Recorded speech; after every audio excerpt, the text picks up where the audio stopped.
Commissioner Bartleman. Here. Commissioner Jones. Here. Judge Clymer. Here. Commissioner Abraham was not able to be with us. He's had some business he couldn't, had to take care of, so it'd be the three of us. Could you tell everybody why we're late? Yeah, so we had an open house for General Matter, one of the one of the uranium enrichment companies that's here, and so I promise I started leaving at 4:45, and at 5:05 I finally got out of there. And we were there. You had some pressing stuff too, so I apologize for us being late. We usually don't do that. All right, Mr. Bartley, you offer a prayer, please. Father, we thank you for the blessings of this day. We pray you be with us tonight as we conduct the businesses county. We just pray that we take actions that are good for the citizens and most of all good in your light. Father, we're thankful for all the employees we have in the county, for their dedication to serving the people, for their hard work, and for some who put their lives on the line to keep us safe and keep us moving forward. Father, we just pray for this county, help to give us the wisdom we had to have to make great things happen here, Father. We got a great future, and we just need your guidance and direction to make sure we keep on that path. Father, it's in Jesus' name we pray. Amen. Amen. All right.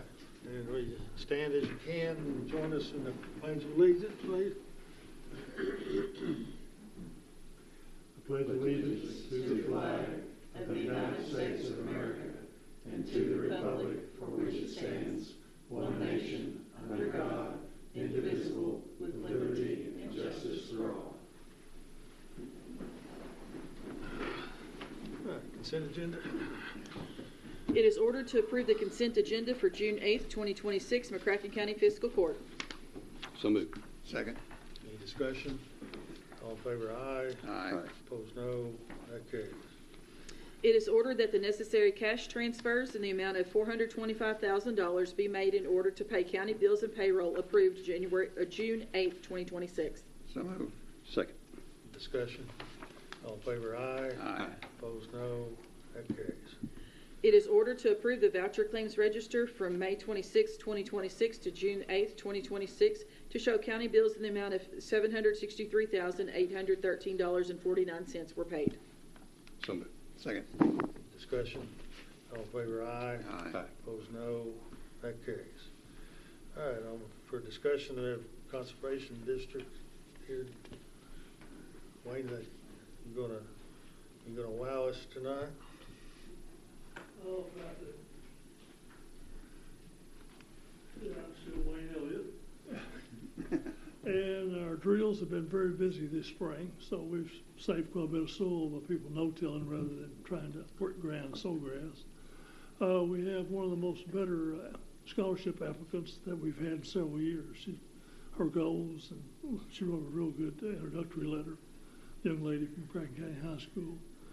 And we had good essays and pit posters last year. We're getting ready to start the one for next year already. And that's about it, unless any questions. Well, the tree giveaway was very successful. Wasn't quite as good as last year. We ordered a few more trees and had to have a second day's worth. Oh, okay. Good. Yeah, but do you have any funds available or access to grants to help do some cleaning of some areas like Clark's River on the south side? We get a lot of complaints about that because Graves County, I think they have a tax, and they spend money keeping their part of Clark's River clean. Ours backs up and causes flooding over there. Yeah, is there any grant available, or can you do anything to help with that? Yeah, that we cannot do. Graves County approached us. We had a meeting with them. Representative Kim Holloway is trying to secure more grants, but we can't really secure any grants, and I don't think the people want us imposing any kind of tax out there up and down the creek or anything. I don't think that would go over with the landowners in that area. Because that's a problem, and that's one of the jobs of the conservation districts is to do that. But if you don't have the money, I guess you can't do it. So. No, we have a somewhat limited budget. And will the Corps of Engineers, do they provide any help with any of that? They were involved, but I don't know that they usually don't bring any money to the table. They usually just bring their Yeah, expertise. if you could keep involved in that and try to be an advocate to what get that has to be cleaned done up, to that be would be good to qualified. do. Was there a tax historically in the past? Was Years ago there was, there was two of them out there, Blizzard Pond, east and west maybe, or whatever. But that was taken off the books, and implementing it again would not be an easy task. And I guess Because the landowners up and down in that area would be the I ones think who they pay have it, to have- and they're they the would have to, voters. and they would have to approve it. right. And sort of a mixed bag. You have the farmers and some landlords who would like it to flow better. Well, then we have hunters who like for the flooding. So you got to weigh both sides of that issue. It's good to be downriver. Yes. But anyway, Grace County is supposedly going to improve theirs. We'd had some of their stuff washed down on us in the past, but hopefully that won't be a thing in the future. Well, I met a couple of times with a couple of different groups, and usually it was the Corps of Engineers and some state agencies and all. And really what came from it was at least the Corps, and I think one or two other agencies wanted to do a study of the entire region. From what we need to do is clear the river. I don't know. I guess when you're simple-minded, you think simple, but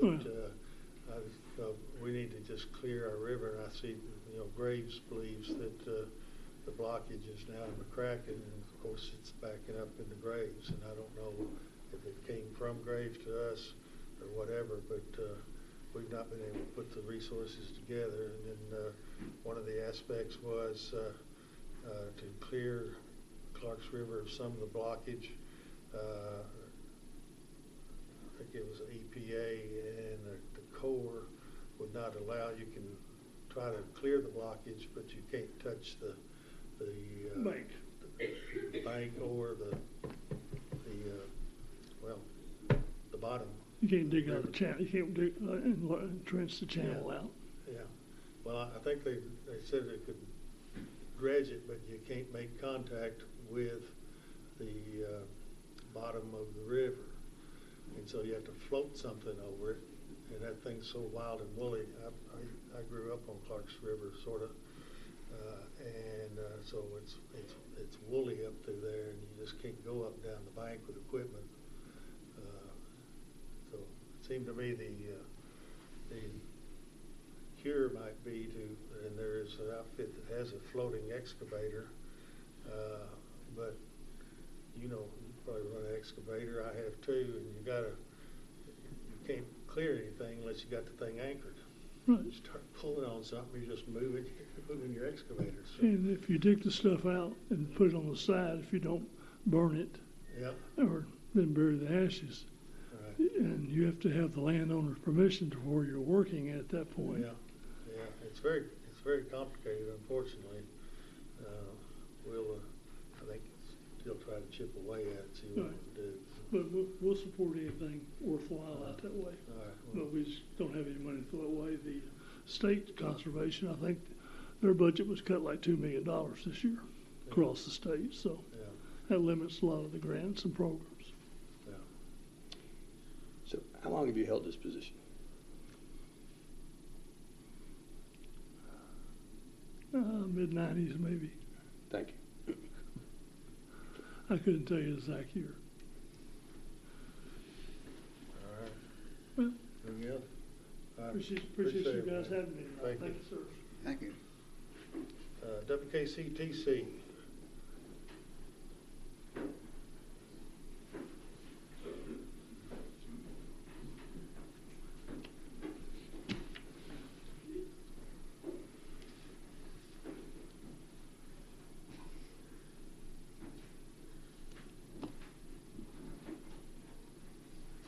You got the whole arsenal.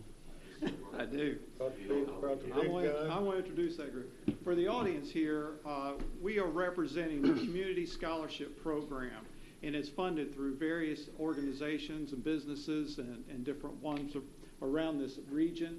and it's a vital part of our community. And we wanted to come and share an update on the particular process that the Community Scholarship is doing. It's managed by the college, the West Kentucky Community Technical College. The fiduciary piece of it is managed through the PJC Foundation. I'm Andy Wilson, the Executive Director of the Foundation, and we're going to hear from Eric Straub. He's the Chairman of the Community Scholarship Program. Dr. Anton Reese is the President of West Kentucky Community Technical College. Chris Black is the former chair. He served 3 years as chair for the PJC Foundation and is the current vice chair. And then we have two students. We have Talia Hamilton. We also have Ray Lynn Felker, who's going to come and just share a little bit about the program. So thank you for having us. That's right. We'll answer any questions, too, that you have. Right. So, Eric. Good evening, gentlemen, Madam Clerk, everybody. Eric Straub, for the record. And appreciate the opportunity to be here with you guys tonight and talk about Community Scholarship Program and WKCTC. As Mr. Wilson said, I'm currently the chairman of the Community Scholarship Program. As president of Rotary and involved with that, I've stayed with this program because I think it's a great program, care about it, and think it's productive. At the same time, I'm also on the PJC board with Mr. Black, and as you can see, the theme of the education in WKCTC is an important thing to me personally, and what I believe is important to the county. I sent you all a letter. I think maybe one of you all responded to me, which is great. I didn't expect a response. I know you all get a lot of information, but I sent that strategically and intentionally to not have to spend too much time talking with you guys tonight to share my thoughts on why the program is so important, why it's something that is an economic driver and potential just another powerhouse for our community as the things that are exciting and happening are coming. That's just another thing in our belt. Like I said in there, I think it's been one of the most meaningful investments that community partners, our local governments, and others have established and funded. And as you'll hear from a few of the students tonight that have benefited from that program, you know, the statistics are remarkable. The program is really producing excellent results, and you'll hear it firsthand from these young ladies and that have benefited from it, and they're right here, our kids in our community. Cutting to the chase, you know, we talk about this here and there about kind of, and you know, there's climbers in our committee meetings, and we'll get some of this information from time to time, but there's a lot of buzz and talk about these funds are surplus or that they're idle or they're not being used. What I tried to explain in that letter and what we've got data and support for is that those funds are not surplus. They're not just sitting there idle. They're restricted and promised funds to 8th graders and beyond. And even when you consider students that matriculate in after freshman year, they're even have an opportunity to get some of the funds from this program. And you're talking about specifically the community endowment. I'm talking about the Community Scholarship Program. Yes, sir. The fund balance. It's not endowment. It's Community Scholarship Program. Right. So over the last year or so, it's probably fluctuated between 2.8, 2.93. It's about 3.1. Since I've been involved with it as the chairman, I've seen kind of what happens with how you're able to project and not project and what market fluctuations do with it, what Pell Grants, other scholarship grants, changes with those scholarship applications or fundings, how those affect this program, because it's a last dollar scholarship, right? So it's to ensure that every kid in McCracken County is able to not have to dig into their own pocket after scholarships and grants that they're able to get. And this comes in to support that.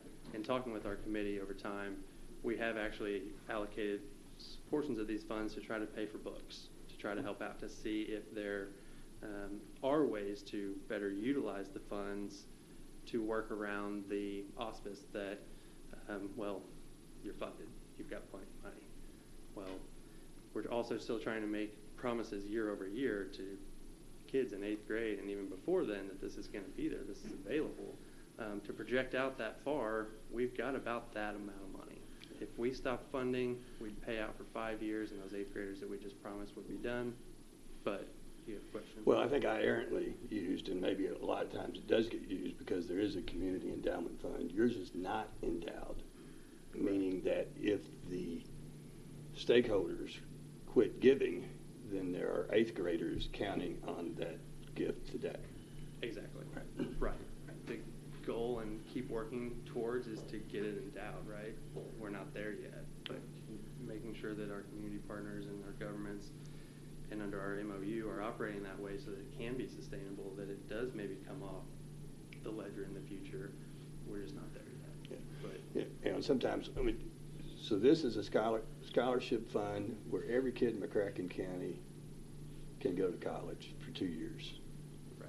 If they meet the criteria. Right. And the threshold is fairly low. I mean, it's like a 2.25. I may misquote that, but you know, you do the right things, you go to class, it's available for quite a few. I did pull a statistic,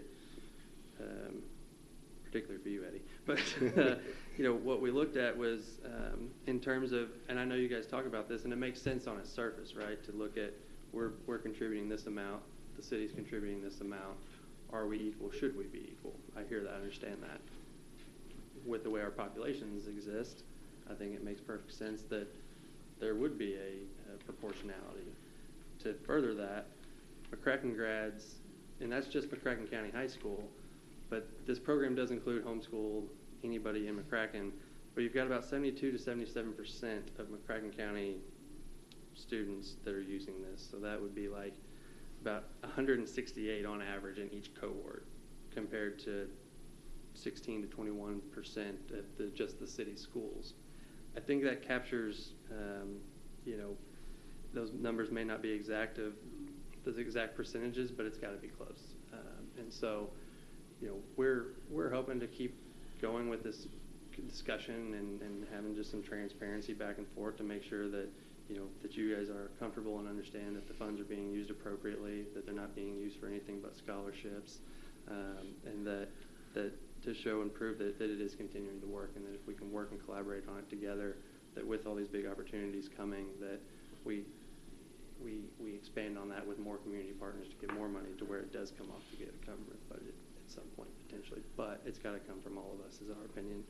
And at the end of the day, it does remain about these students that have experienced it, being able to promise that and cast that out even farther than, you know, these eighth graders, that we're getting kids to move here when parents and families' kids are in elementary school because they know that this is going to be there.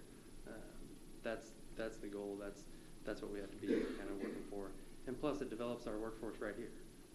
As we've talked about all the time with how lucky we are to have the college and what industries we're connected with and right here associated with, we not only provide for our county kids and our community residents, but we keep them here and we put them right into our businesses right here that need them, that need the trade skills, that need the different things that go on with WKCTC, and that just continues to compound and grow our economy and grow opportunity. And, you know, I think I've probably gone longer than I expected, but I'll pass this off to Dr. Reese. Well, I asked all the questions. You're good.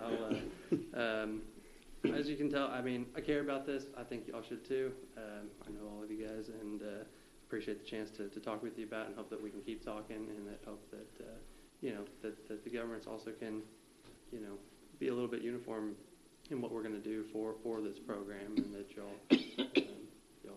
take it under advisement. So thank you. Hey, Dr. Reese, let me say this, so maybe kind of help to guide the discussion, but I don't think that the fiscal court ever had a thought of not funding the scholarship. And I think we all see the value of it is extremely valuable, and to provide a free college education 2 years to any child in the county that meets at least the minimum standard is a great program. I think at least my concern or my issue was with it having the $3 million banked. You know, when we have entities come, nonprofits, whatever, we look to make sure that when we're giving money to a program first of all, of course, we make sure it's a deserving, worthy program, and no question this is one of the best, I think. The question is, if we spend $1 for that program, we can't spend $1 for another one that someone's needing money for, and some of them are right on the cusp of maybe folding up because they don't have the resources, and so we get a lot of requests from entities, and so we want to make sure that we're spending the money wisely. And I heard Eric say a $3 million balance, and if the money just stopped, that would carry you for 5 years. I don't think there's been a concern about us stopping the funding. I think the concern is what can we, is there, with $3 million in the bank and with it looking like it's a steady flow of money into it, is there more, well, in fact, I brought up in one of the foundation meetings back, I don't know, a couple months ago, is there something else that this money could be spent for to help the students? Are we doing all that they need within reason, and that sort of thing? And so that, I think, that at least was my outlook, and I don't know if the commissioners have a different viewpoint on that or not, but I didn't want anybody to think that the county is looking at withdrawing from funding this. I think what we want to do is make sure that there is a continuing balance of money to provide the services that you are, and in fact, is there more that can be done rather than to bank that money? I just don't want us to be misunderstood about that. Definitely appreciate that, Judge, and certainly to all of the commissioners. Let me hover first with regards to, part of our task this evening is just to clarify certainly, previous statements around one, if the city likewise is committed, but a pretty credible source if needed here tonight. That is a second reading for that budget approval, and so the city commitment is certainly there. I think second, with regards to the $3 million. When you say the city, are you city. meaning county, or you're talking about the cities having the second reading? Yeah, the city tonight as well. Yeah, the city's here tomorrow. Oh, okay. We left at 125 in our budget, 125,000. Yeah. So we stayed at the same level. That I think the original ask of this program back 12, 15 years ago was 125. County stayed at that level. About 7 years ago, I remember meeting with you after Rotary, saying we were broke, and you understood. I think we got it 1 year at 50, and then we went back to 125. That is correct. Yeah. And the only other piece I would add, Judge, in terms of both that $3 million is just over $500,000 that we disperse each year. So you multiply that times 6 times 5, that's where you get the $3 million figure from. Just to put that context on that. Yeah. One of the other concerns that came up by way of conversations was, I think, conflating monies, taxpayer monies for CSP goes towards CSP and not towards salaries. And I wanted Chris Black to come just add some added context on that as well, because that's a very important part, certainly, of accountability and stewardship on our end as well. Because those funds don't have anything to do with the scholarship fund. I think that's good. Chris is going to tell us that, right? Or do they? Yes, I believe that's what Dr. Reese is asking me to do, because there are questions, and we understand this when it's an issue that any group gets to make a decision on about once a year. It takes some refreshing, and it's a little bit complex.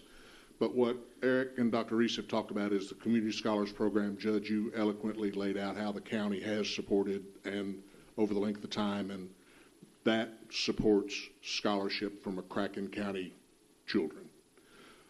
There were other questions about Paducah Junior College Foundation's finances relative to the tax base that funds a year's worth of property tax valuation. Now, that tax rate is $14 on $100,000 worth of property value. So for extending that, whether it's a vehicle or property, there are taxes collected in the county and the city that fund Paducah Junior College. Now, those funds go to almost 50%, 47% of that money goes to programming. And the amount of money it would have recognized this last year is about 60% from the county, about 40% from the city, and $1,060,000 is what the total revenue from the tax base was. And what's so important about this tax base is it was established all the way back in the 30s. It's the only community college in the entire system that has the support of a tax base. It's one of the things that allows us to do and lever programs in ways that make us the stellar community college out of the Kentucky system. And so the importance of this tax base cannot be overstated. But 47% of that goes to programming. That programming is Paducah School of Art and Design, the Challenger Learning Center, the Clemens Fine Arts Center. Then 29% of it goes toward maintenance and IT support and those types of things. 14% of that goes toward administration, our own administration, and there are in fact 2 salaries that come out of this, one for administration of the program and then one for a grants writer that writes grants on behalf of WKCTC. And then another 10% of that money goes back into the form of scholarship. $75,000 that gets contributed to the Community Scholars Program comes from the Paducah Junior College Foundation. There's another $50,000 in scholarship money that goes to the General Scholarship Fund. But that is the essential breakdown of how that tax base is being spent through the Paducah Junior College Foundation. Dr. Reese, was there anything else you needed from me? Can I? Sure. I tried and requested for years to get not just the 100,000 foot view numbers, but detailed numbers of how that 47% is spent and detailed what programs it goes into. Not that it just goes into programs, but what programs it goes into. This is the first time, and maybe I've missed it before, that I heard some of that money went into the community scholarship program. And that's one thing I always asked about. Yep. And I've sent a couple emails requesting, again, a detail of how that, because we get asked a lot of questions too about how the PJC money's spent. Again, it's money, but a tax is a tax in the minds of some people. So if you could provide us, or at least me, others probably would like to see it too, a detailed breakdown of how that money is spent. Oh, there's again, no not doubt. just that 47% goes to programs, but how much goes to each program. If you could do that, and then the administrative salaries, how that's divided. But again, not just the overall budget, but just a detailed listing, because that will help educate us and help us answer questions when we're asked by. If you can make that one page. Well, and I believe if you look at the detail of our budget, it would answer 90% of those questions. And if you need to drill down further into one of those categories, we'll certainly give you that information as well. Let me give you here's the scenario. The yellow card goes out, and about 10 days after the yellow card goes out, which is our property tax card, we call it the yellow card, we start getting messages. What's this for? What's that for? Right. And I would agree with Bill. It's hard to give this answer via electronically to a taxpayer who's asked. And Well, and I think if the we broader. could just send a picture back, here's what it is. Well, and we certainly can do that. And at the same time, to arm you with the message that that $14 per 100,000 that's on someone's yellow card supports economic development. It supports an engine for the community. It supports higher education that we've battled for decades to establish in this community. It's established the College of Engineering, Mechanical and Chemical Engineering, and now Computer Technology Engineering. It has been one of the most important in my lifetime developments for our community to be able to be ready for the type of growth that you see that we're poised to make, and to be able to continue to support the educational needs of a broad community it's essential to being able to be successful as a county and as a community. But again, if you can provide us the details of how that happens, I mean, it's good to say that, and I know that's true because I've got family members benefiting from it and all, but I still would like to see a breakdown of how the PJC tax money is spent. Again, I mean, I don't want 10 pages of information, but I want that $100,000 goes to the fine arts, $200,000 goes to nursing, whatever it is. I mean, I know that's probably not the numbers, but a detailed breakdown. I've requested that every year, and it's always been promised it, but I never have received it. I'll see that you get that. Okay.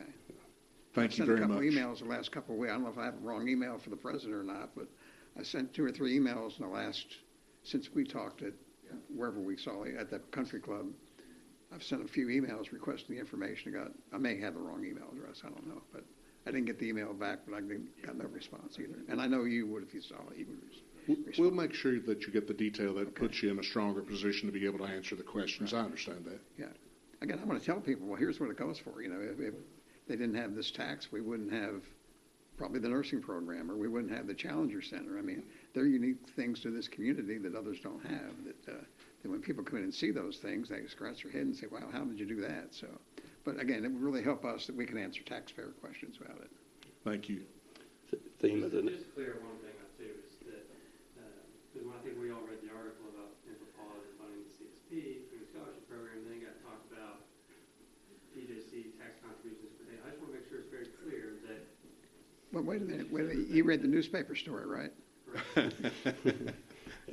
The only thing it didn't have was your byline. I'm not sure the newspaper story actually reflected what the questions were.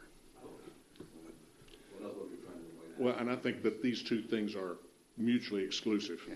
The main point being that $3 million that we've been talking about, surplus or not, for the community scholarship, none of that money is being used for any salaries. What Chris is talking about with the tax base, and we can get a report for that, with some of that, those are a couple of minutes. But that one that we've been talking about, no. It's the theme of the night. How long have you been serving at the community college level, volunteer like this? Since I believe someone may have indicated to me since 2002. It's interesting, though, there's been black involved in education since to 1902, probably. Well, since they were your grandfather, your father, and chiseling on tablets. Yeah. Well, public education, and thank you for that and mentioning it. But in these students that you'll hear from today, I'm fortunate that I've came from a family that understood that public education is the difference that this country provides that represents the opportunity for someone to be able to make a life that's not available all the way around the world. And public education is what's truly unique. And it's deep in your family, I know. Yeah. In the early 70s, I covered school board meetings when your father was a chairman of the... My father began his school board service in about 1956, and then through 77, and then my brother was a school board member from 80 through an even longer period. So, right. Thank you. We're there. Thank you. Well, I know we got 2 more. Let me say, Eric, I accept, and I think all of us do, accept your theory that this is frontline economic development. At the first point of contact with an 8th grader, we're going to start economic development. Get it. And thank you for your thoughts on the city-county divide. That may have put that to bed. Thank you. Not the divide, but as to how our amounts got separated, because they used to be the same. I may have put that to bed with me, I should say. Good evening. My name is Raylan Felker. Thank you. Good evening. My name is Raylan Felker. I am a graduate of the Community Scholarship Program. I graduated with my associate's degree in December of 2025, and I am currently continuing my education at Murray State University for special education. I'm going to gain my bachelor's degree. Being part of the Community Scholarship was such a great experience for me because it provided me a chance to be able to go to college and afford it, where my parents didn't always have to worry about affording it or how we could pay for textbooks or just all of that. And me being able to live here in Paducah and it being not far from home was so, I'm trying to think the word, I'm sorry. I'm sorry, but it was just a really good experience, and it was well-rounded, and I am forever grateful for it. And I'm so glad that being able to now go to the Paducah Regional Campus here for Murray State, I will eventually be able to get a teaching job here in Paducah and stay throughout Paducah. Thank you. You say Felker? Yes. Was your dad a police officer? No. That's not. He was not. No, believe it or not, there are 2 sets of Felkers in Paducah. Oh. I get asked that all the time. Yes. The one I knew was enough. I didn't need to say that. Thank you. Thank you, Ms. Felker. Good evening. I'm Talia Hamilton. I'm currently benefiting from the CSP, sorry. I'm serving as student body president at the college, and I'm just thankful for it because it puts me in rooms like this. Opportunities are abundant at West Kentucky, and I cannot be more thankful. I'm glad that y'all see the benefit of it. I have 2 boys that I'm raising here, and I don't plan to leave. I don't have any thoughts of leaving Paducah. I plan to root right here, and I hope that my kids can one day benefit from it. Perfect. Thank y'all. So, members of the fiscal court, just want to reiterate a couple of things.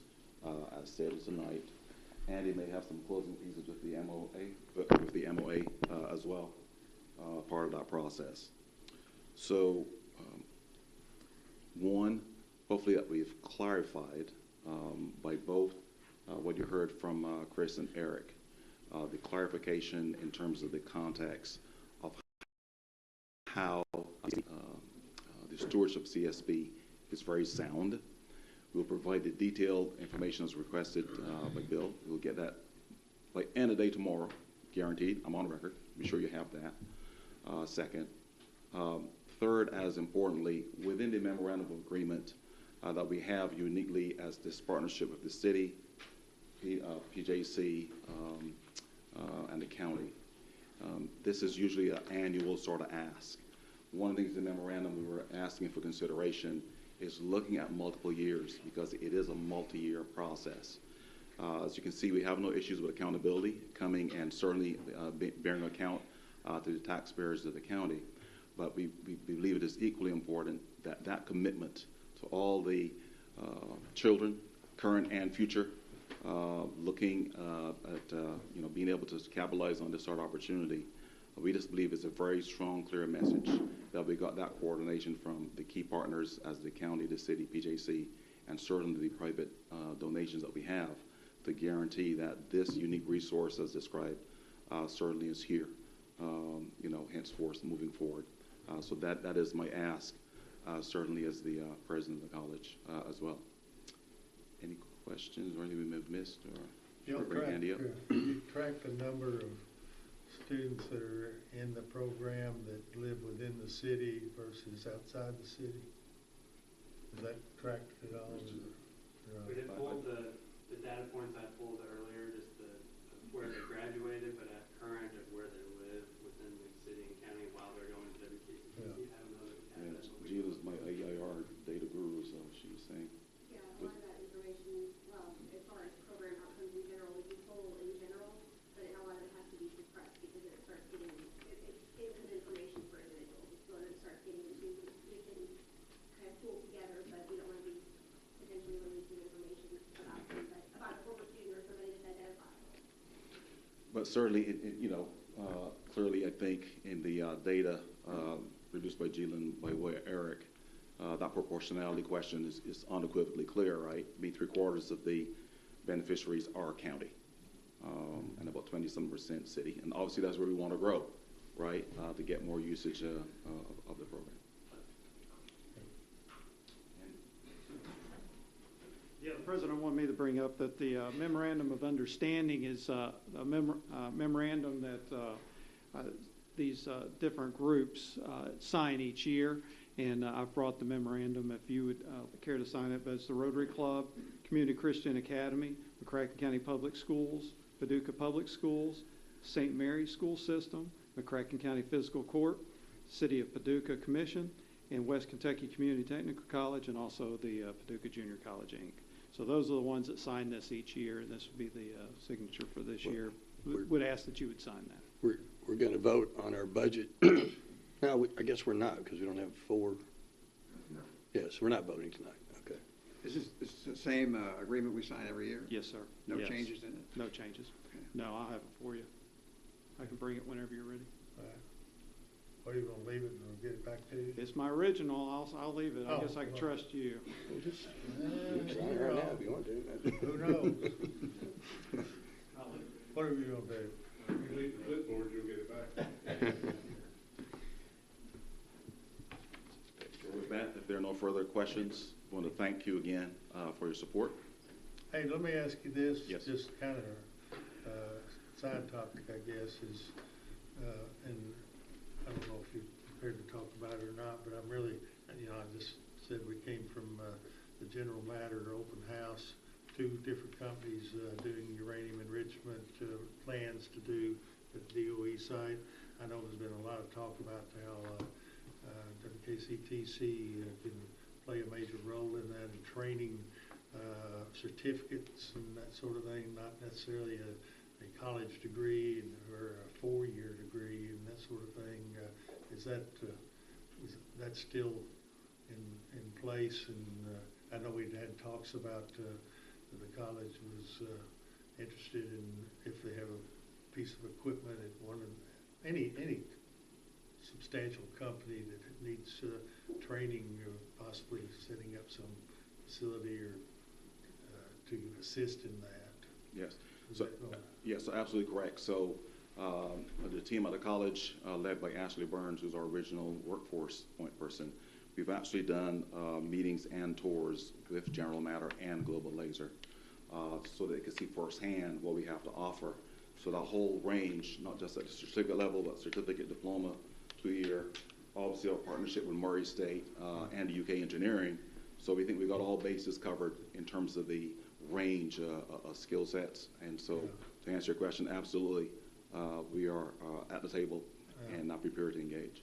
Yeah, it's really almost a universal thing here in the community. I know I talked to Josh Hunt, is it, I think, is the McCracken School Superintendent, and Shively with Paducah and City School, going to like 8th grade students and their parents, of course, and getting them to look at what's coming here, the numbers of jobs and the great jobs and the substantial, the meaningful jobs that are here, providing uranium for the entire nation for nuclear fuel and that sort of thing. And so, gosh, it's just it's a great joint effort between the secondary schools, the elementary, high school.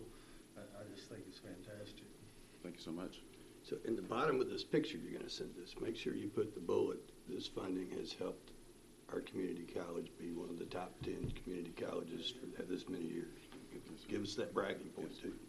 Thank you. Thank you all very much. All right, thank you. Chris, I'll text you my email address if you can get that stuff to me. We have a check. I've got your Oh, phone good. number. I'll text Oh, you my is that email what- address. Okay. Okay. Hey, Dr. Reese, told Yeah, me we got yeah, a check. I've got your here. phone number. I'll Chris it to you. I thought maybe that's my paycheck. No, it's only 125,000. So it's not my, Unfortunately, that's true. give me a leave that with you. Get a photo.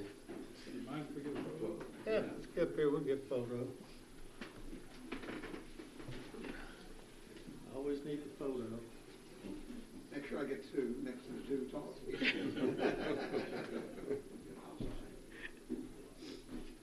There you go. There you go. Yes, sir. Yes, sir.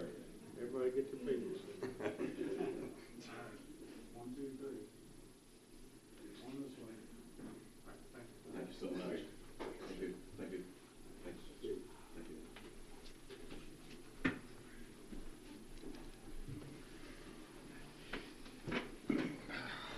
Thank you. See you. How often do you get paid 125,000 to spend? Oh. $5,000 limit. Let's see where we are. Court orders. It is ordered that the judge executive is authorized to sign a memorandum of understanding with the McCracken County PVA, creating centralized land use data management through the PVA as it relates to the 911 fee. It is further ordered that the treasurer is authorized to pay invoices related to the same. So move. Second. So is there an estimate on what this is going to cost? Good evening. The- There's roughly 28,000 parcels within McCracken County. The fee that you see associated with that is .04, so you're looking right around $1,000. $1,000 total for this. For one full year, for them maintaining and updating the database for the creation of the 911 fee that'll be added to the bill. Does the city help pay for this? The city is also tomorrow night going to be introducing their own separate for parcels within the city. Okay, so they have a... This is just county, this, non-city. this fee covers just the county, not the city? That's correct, sir. And the city will have their own covering theirs? That's correct. Okay. Thank you. B? Did we vote? Oh, we did vote. We didn't vote, did we? All in favor, aye. Aye. Opposed, no. That carries. It is ordered that bid openings were held at 10 a.m. on May 27th, 2026 at the McCracken County Courthouse for bituminous asphalt paving for the period of July 1st, 2026 through June 30th, 2027. One bid was received, that being from Jim Smith Contracting, and was taken under advisement. So move. Second. Discussion? All in favor, aye. Aye. Opposed, no. That carries. It is ordered that the bid for bituminous asphalt paving for the period of July 1st, 2026 through June 30th, 2027 be awarded to Jim Smith Contracting. So moved. Second. Discussion? All in favor, aye. Aye. Opposed, no. That carries. It is ordered that bid openings were held at 10 a.m. on May 27th, 2026 at the McCracken County Courthouse for delivered fuel for the period of July 1st, 2026 through June 30th, 2027. 3 bids were received, that being from Max Arnold & Sons, Southern FS, and JSC Terminal LLC DBA Midwest Terminal. All 3 bids were taken under advisement. So move. Second. Discussion? All in favor, aye. Aye. Opposed, no. That carries. It is ordered that the bid for delivered fuel for the period of July 1st, 2026 through June 30th, 2027 be awarded to Max Arnold & Son. So move. Second. Where are they located?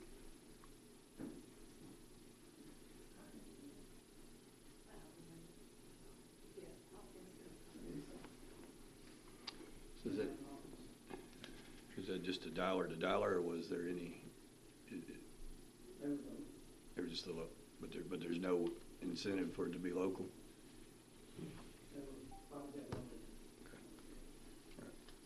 Thank you. All in favor, aye.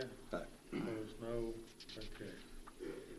It is ordered that bid openings were held at 10 a.m. on May 27th, 2026 at the McCracken County Courthouse for pickup and or delivery of stone for the period of July 1st, 2026 through June 30th, 2027. Stone sizes included DGA Class 2 channel lining, Class 3 channel lining, 300-pound channel lining, number 3s, quarter-inch minus, 8-inch minus, and 9M. 5 bids were received, that being Vulcan Materials, B&N Trucking, Overby Trucking, Keeling Farms with Arcosa Material, and Keeling Farms with Riverport Material. All 5 were taken under advisement. So moved. Second. Discussion? All in favor, aye. Aye. Opposed, no. That carries.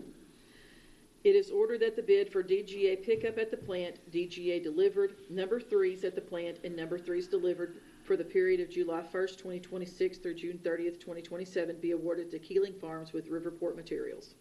So move. Second. Discussion? All in favor, aye. Aye. Opposed, no. Carried. It is ordered that the bid for Class 2, Class 3, and 300-pound channel lining pickup at the plant for the period of July 1st, 2026 through June 30th, 2027 be awarded to Vulcan Materials. So moved. Second. Discussion? All in favor, aye. Aye. Opposed, no. That carries. It is ordered that the bid for Class 2, Class 3, and 300-pound channel lining delivery for the period of July 1st, 2026 through June 30th, 2027 be awarded to Overby Trucking. So move. Second. Discussion? All in favor, aye. Aye. Opposed, no. That carries. It is ordered that the bid for quarter-inch minus pickup at the plant, quarter-inch minus delivered, none at the plant, and 9 M's delivered for the period of July 1st, 2026 through June 30th, 2027 be awarded to Keeling Farms with Arcosa Materials. So moved. Second. Any discussion?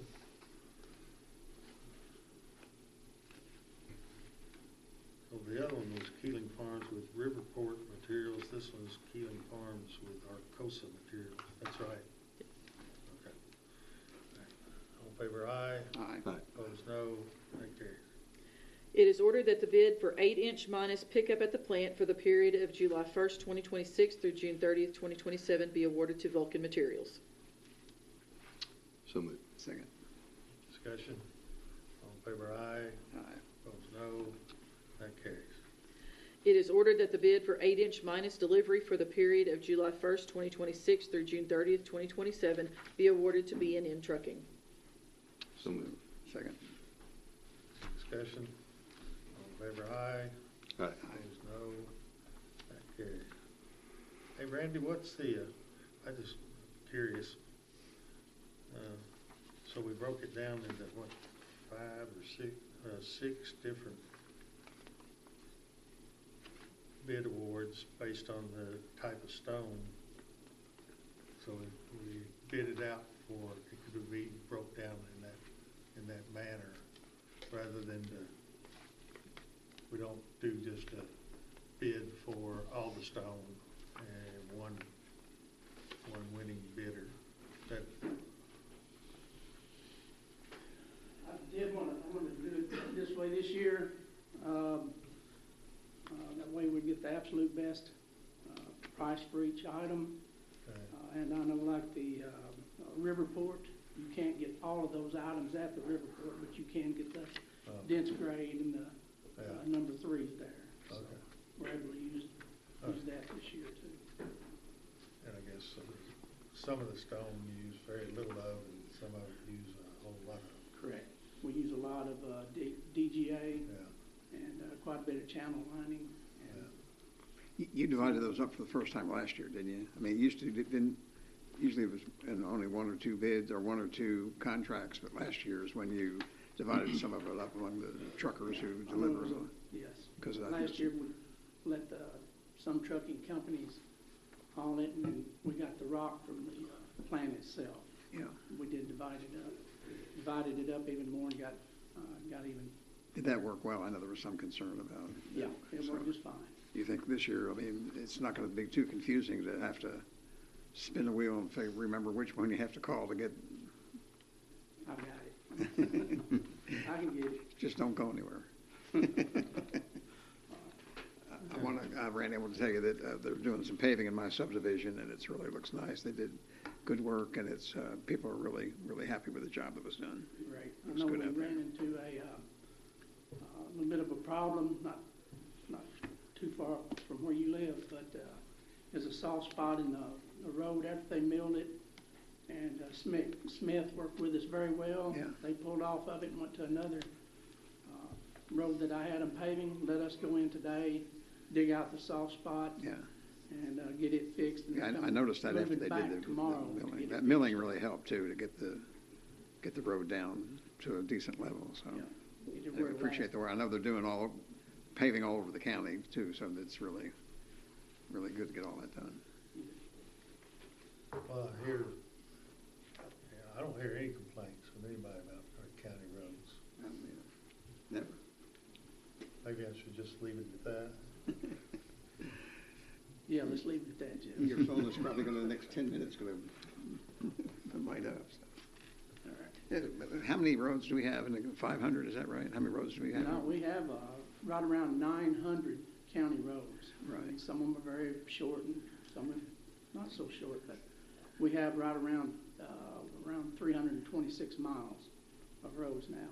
And I know you keep a list of roads that need to be paved and try to handle the priority of it. If you have 900 roads, you've probably got calls from people that live on 700 of them who think their road should be next, I'm sure. But you do a good job. Worst roads in the county is the one right in front of the person's house that's calling. So. Yeah. But you do a good job of prioritizing them, and Appreciate it. A lot goes into it. yeah. It's a lot of second guessing myself and get other people on the crew's opinions too. So we do try to get the worst ones first. it's easier on us too when you make those decisions where we don't make the decisions of the fiscal court. You make those decisions on priorities and what needs to be I'll done. be So now, fine with y'all taking the picks and taking the calls. Yeah, I like it. and I if like you it. want, I'll put your phone number on Facebook No tonight. thanks. No. Do we have any gravel roads? We do have a very few, but they don't go to any homes. Like one goes to Ferry Landing. I think there's a couple that goes back to some farm fields. And really, that's about all we have left of any kind of gravel roads. I spent last weekend in Missouri near Current River, and I just couldn't believe how many. I mean, we stayed on gravel roads the entire time we were there. It seemed like. Those are a lot of maintenance goes in those. I'm glad we don't have them. All right, thank you. Thanks. Let's see, we got through that, didn't we? We're on M. Okay, N? M or N? M. M. N, It is ordered to pay the invoice dated May 29th, 2026 to Triangle Enterprises for the Sports Complex project in the amount of $7,860. This is pursuant to the interlocal cooperation agreement dated September 7th, 2022 between the City of Paducah, Kentucky, the County of McCracken County, Kentucky, and the Sports Tourism Commission. As per the interlocal agreement, the City of Paducah pays half of the invoice to McCracken County. So Second. discussion. All in favor, aye. Aye. Opposed, no. That carries. It is ordered to pay the invoice dated May 26, 2026 to Skeeter Kell Sporting Goods for the Sports Complex project in the amount of $23,177.80. This is pursuant to the interlocal cooperation agreement dated September 7, 2022 between the City of Paducah, Kentucky, the County of McCracken County, Kentucky, and the Sports Tourism Commission. As per the interlocal agreement, the City of Paducah pays half of the invoice to McCracken County. So moved. Any discussion? I'll second. All in favor, aye. Aye. Opposed, no. That carries. It is ordered to pay the invoice dated June 5th, 2026 to Dream Seats LLC for the Sports Complex project in the amount of $3,527. This is pursuant to the interlocal cooperation dated September 7th, 2022 between the City of Paducah, Kentucky, the County of McCracken County, Kentucky, and the Sports Tourism Commission. As per their interlocal agreement, the City of Paducah pays half of the invoice to McCracken County. So moved. Second. What's the dream seats as opposed to other seats? Sideline chairs. Soccer. Okay. All in favor, aye. Aye. Opposed, no. That carries. It is ordered to pay the invoice dated April 15th, 2026 to PYT Sports Incorporated for the Sports Complex project in the amount of $1,445. This is pursuant to the interlocal cooperation agreement dated September 7th, 2022 between the City of Paducah, Kentucky, the County of McCracken County, Kentucky, and the Sports Tourism Commission. As per their interlocal agreement, the City of Paducah pays half of the invoice to McCracken County. So moved. Second. Discussion. All in favor, aye. Aye. Opposed, no. That carries. It is ordered to pay the invoice dated May 13th, 2026 to BFW for the Sports Complex project in the amount of $13,642.95. This is pursuant to the interlocal cooperation agreement dated September 7th, 2022 between the City of Paducah, Kentucky, the County of McCracken County, Kentucky, and the Sports Tourism Commission. As per the interlocal agreement, the City of Paducah pays half of the invoice to McCracken County. So moved. Second. Any discussion? All in favor, aye. Aye. Opposed, no. That carries. It is ordered to pay the invoice dated May 19th, 2026 to Jeff Holland LLC for the Sports Complex project in the amount of $18,000. This is pursuant to the interlocal cooperation agreement dated September 7th, 2022 between the City of Paducah, Kentucky, the County of McCracken County, Kentucky, and the Sports Tourism Commission. As per their interlocal agreement, the City of Paducah pays half of the invoice to McCracken County. So moved. Second. What's the Jeff Holland LLC do? That is for 18 new disc golf. And the disc golf course, the slabs. So we have all these slabs for disc golf course. You remember we had to move? You had to move. Four Yeah. holes. Okay. So rearranged everything. Thank you. All in favor, aye. Aye. Opposed, no. That carries.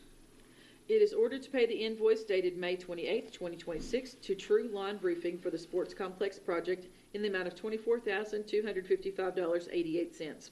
This is pursuant to the interlocal cooperation agreement dated September 7th, 2022 between the City of Paducah, Kentucky, the County of McCracken County, Kentucky, and the Sports Tourism Commission. As per their interlocal agreement, the City of Paducah pays half of the invoice to McCracken County. So moved. Second. Discussion. All in favor, aye. Aye. Opposed, no. So carries. It is ordered to pay Mail It Express Incorporated $3,315.94 for pre-postage on mailing the net profit license fee late notices, the first quarter 2026 payroll late notices, and the second quarter 2026 payroll returns. So move. Second. Is this something we do routinely? We do it. I mean, I guess we only do, I just don't remember voting on this before, but maybe we do. You have. Okay. I need to cut them a check. They stuff and mail the forms for us. Okay. And they pay for the postage, but with this large of amount, they've asked for us to prepay postage. So, in order for me to be able to cut a check. Say that again. Who stuffs them? You all, the staff stuffs them? Or does Mail It Express stuff them? Mail. They're stuffing them for us. So are they seeing the late tax bills? They stuff forms, they stuff notices.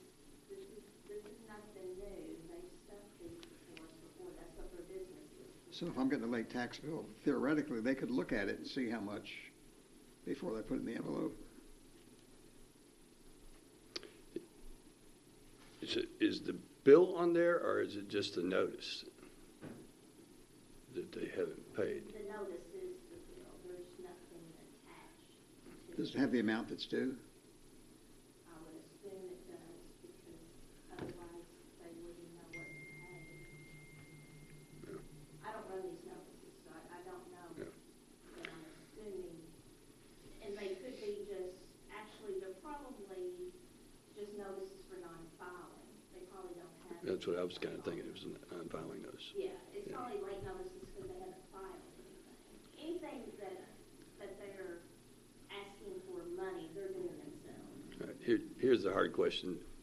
Last meeting, the fiscal court voted to ask the county attorney to draft an amended ordinance.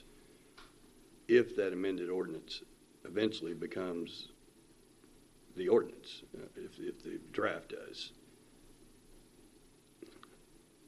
is there any correlation? Otherwise, will we?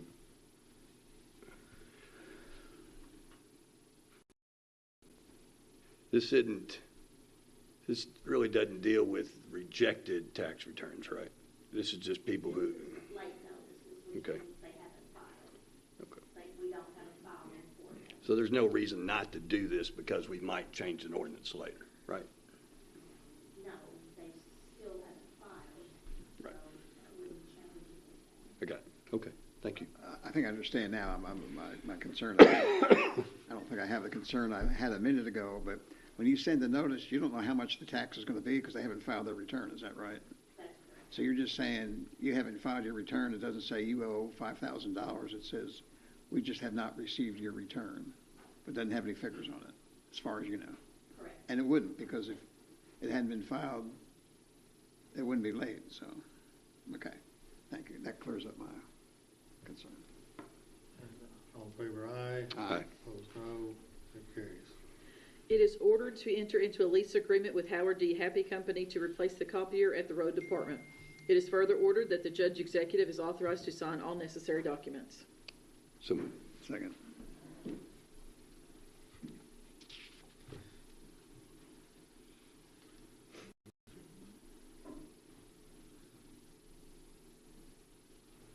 All in favor, aye.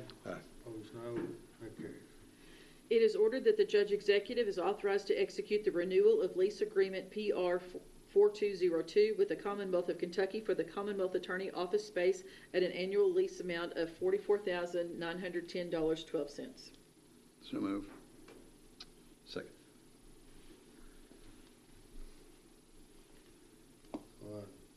Told them I wanted 44,910. 44,916, and they negotiated me down to 44,910. So, all in favor, aye. Aye. Opposed, no. That carries. It is ordered that the treasurer is authorized to pay CFSB Visa in the amount of $993.70 for Lone Star Challenge coins. The cost is from the Federal Drug Forfeiture Fund. So moved. Second. Discussion. All in favor, aye. Aye. Opposed, no. That carries. It is ordered that the treasurer is authorized to pay Dell Technologies in the amount of $2,898.97 for Dell Pro Max Tower T2. The cost is from the Federal Drug Forfeiture Fund. So moved. Second. Discussion. All in favor, aye. Aye. Opposed, no. That carries.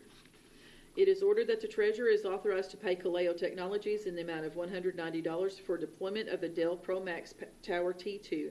The cost is from the Federal Drug Forfeiture Fund. So moved. Second. Discussion. All in favor, aye. Aye. Opposed, no. That carries. It is ordered to approve May 2026 transient room tax in the amount of $500,739.18 to be dispersed as follows. Paducah CVB, $149,275.70. Convention Center, $101,212.77. Sports Tourism Commission, $154,352.46. Escrow Fund, $102,898.25. So moved. Second. Discussion. So this probably has a cool show in it, doesn't it? Unless, you know, these are good numbers. Is that our all-time high, maybe? Might be. Okay. Yeah. Cool show. Did we vote? Yes. We did vote. I want to ask a question. Back to number T again. Can we have the county attorney review that to see if that violates any confidentiality? Because you've got an outside firm that's going to see a listing of who's filing delinquent taxes. I wonder if, I know that it'd be a lot of work if our staff had to stuff that many, but. The current staff couldn't keep up with this kind of names. But you said the firm, Mail and Express, they stuff them, right? They do. So they would see that Bill Bartleman didn't file his tax return. I just want to make sure that's not a violation of. I bet you they probably proffer a non-disclosure agreement with their bid or their contract. Yeah, Maybe in that. You know, you got a guy making $14 an hour in there, and I just want to make sure that. Yeah, they use a folding machine and a stuffing machine. I don't think they're sitting there and doing it themselves because it all Okay. gets done in one day relatively quickly, and they're taken to the post office. So we deliver our envelopes, and they put them in a machine. They fold it, stuffs it all in one motion. I bet you the IRS does. Just make sure. I bet you they contract with somebody. We will have to hire additional staff if we want to stuff those in-house. But the current staff could not. I agree, that's probably correct.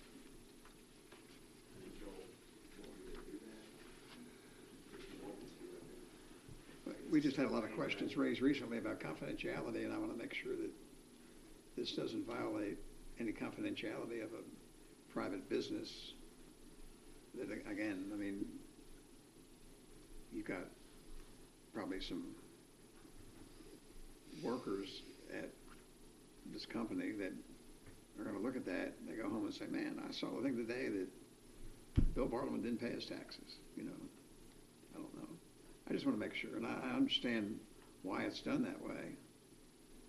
Because again, that's an awful lot of envelopes to stuff if it's that much. I just want to make sure that we're still, that's my view. Maybe I'm reading too much into it, but I just want to make sure we're not violating some confidentiality.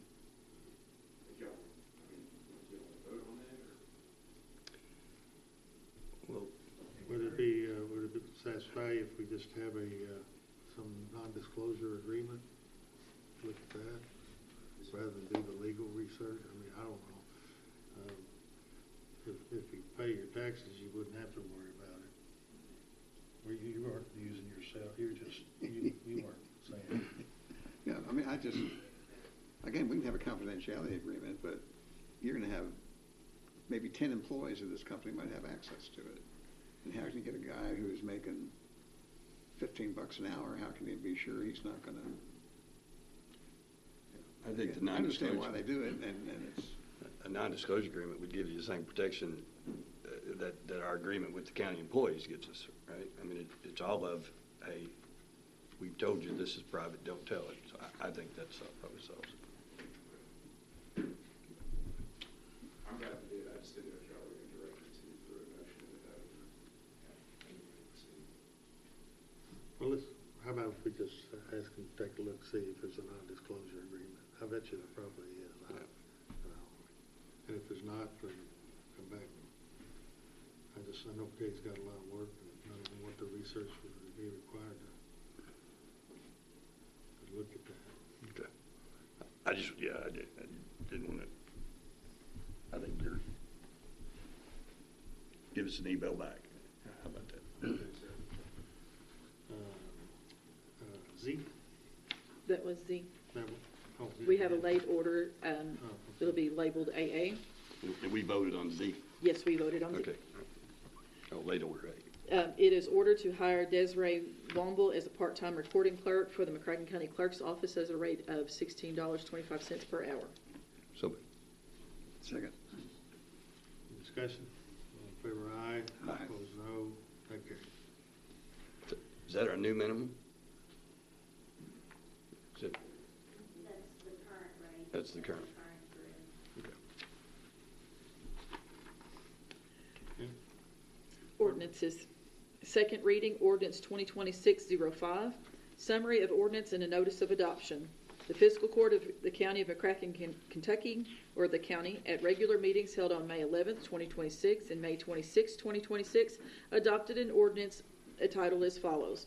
An ordinance of the Fiscal Court of the County of McCracken, Kentucky, authorizing the issuance of its general obligation bonds, Series 2026A, in a maximum aggregate principal amount of $10 million for the purpose of financing the cost of various renovations and improvements to the Paducah-McCracken County Convention and Expo Center, approving the form of the bonds, authorizing the designated officers of the county to execute and deliver the bonds, authorizing and directing the filing of a notice with the state local debt officer, providing for the payment of and security for the bonds, establishing a bond payment fund for the bonds, affirming the maintenance of the existing sinking fund, authorizing the acceptance of the bid of the successful purchaser of the bonds, authorizing a memorandum of agreement between the county and Paducah-McCracken County Convention Center cooperation with respect to the use of the portion of the county's transient room taxes for the payment of a portion of the debt service on the bonds, and replacing any inconsistent ordinances.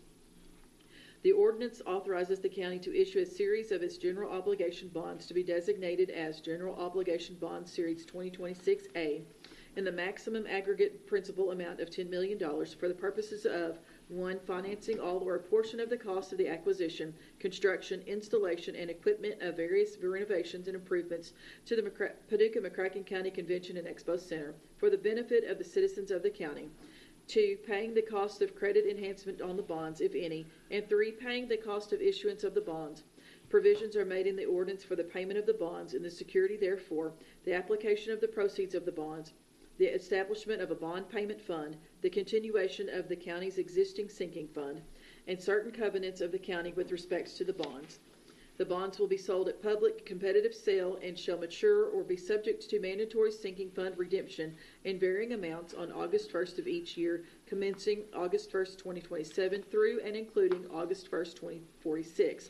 The bonds pledge the full faith, credit, and taxing power of the county, and provision is made in the ordinance for the collection of a tax to pay principal of and interest on the bonds, subject to certain credits as provided in Section 16 of the ordinance. The sale of the bonds is contingent upon the satisfaction of the requirements and conditions of the county regarding the project. Section 16 of the ordinance is set forth below in its entirety. Section 16, General Obligation. The bonds shall be full general obligations of the county with the full faith, credit, and taxing power of the county are hereby pledged for the prompt payment of the bonds and the interest thereon.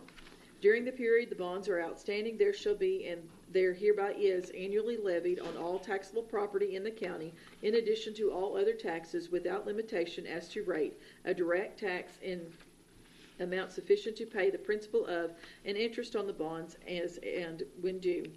It being hereby found and determined that the current tax rates of the county are within all applicable limitations. The tax shall be and hereby is ordered to be computed, certified, levied, and extended upon the tax duplicate. It shall be collected by the same officers in the same manner and at the same time that taxes for general purposes for each of the years the bonds are outstanding are certified, extended, and collected. The tax shall be placed before and is in preference to all other items and for the full amount thereof, provided, however, that in each year the extent that other lawfully available funds of the county are available for the payment of the bonds and are appropriated for such purpose, the amount of such direct tax upon the taxable property of the county shall be reduced by the amount of such other funds so available and appropriated. So move. Second. Discussion. Everything got worked out with Convention Center? Yes, last week I met with the Convention Center Board, and they approved it unanimously. Good. It's the MOU for their portion of the bond payback. Okay. And so the energy savings are still being, I guess, captured by the fiscal court. The energy savings are being captured, and that's the portion that's being paid back by the Convention Center. Well, actually, by the fiscal court. We'll be holding a portion of that back each month to pay for that portion. Okay. I do have representatives here also from Ascendant and Barrett if you have any questions. Y'all all came for this? This is my idea of a fun money night. Hate for them, some of them to come all that distance and not ask them any questions. So, Also, it's across town. so for this $10 million, one, the county gets a little more than two back, right? Correct. For advancing the roof, and, no. Oh, 2.2 or something like that. Yeah. And both the expo and the convention center get new air conditioners. Correct. The lobby gets renovated of the expo. Expo center gets renovated. Partitions for river rooms, was a pretty healthy lighting update of all three of those spaces, and then updated lighting throughout both spaces, so that every space will be elevated. Yeah, the meeting rooms in the convention center all get updated, and New AV. and New AV, that's correct. yeah, new audio visual for a small meeting. Rent that anymore, they'll actually own the system outright. They can use it, control the mobile cards and things that support space in cases. It's going to address a lot of their big picture needs that they had at the time. Okay. And the bonds go on sale. We scheduled the bond sale for the first full week in July, but we just got word today that the Department of Local Government hearing was scheduled essentially for the day we intended to sell bonds. So that's going to push our bond sale date back about a month. So we'll probably be early August before we can sell the bond. And then we'll get our 2-point-something million back in September. Is that about? No, probably before the end of August. All right. Cool. Anything else? All in favor, aye. Aye. Opposed, no. That carries. First reading, ordinance 2026-07. It is hereby ordered that pursuant to KRS Chapter 67, the first reading of ordinance number 2026-07 shall be conducted in summary format as follows. Commonwealth of Kentucky, McCracken County Fiscal Court, ordinance number 2026-07. An ordinance amending a McCracken County Ordinance 2023-14 by setting forth an updated salary and classification table for the McCracken County Sheriff's Office to reflect cost of living adjustments and modifications to the additional ad pay portion of the table. Summary, the present ordinance revises the McCracken County Ordinance 2023-14 by repealing and replacing the existing salary and classification table with an updated salary and classification table. Said updated table will add the fiscal court's approved cost of living adjustment for fiscal year 2026-27 to the starting rate for all position classifications. Further, the authorized positions portion of the table is modified to reflect additional positions. Certification, it is hereby certified by the McCracken County Fiscal Court that the present summary represents an accurate official statement of the main points of and contents of ordinance number 2026-07. Public inspection, ordinance number 2026-07, shall be available for public inspection in its whole and complete form in the McCracken County Judge Executive's office during ordinary business hours. So moved. Second. Discussion. Sheriff?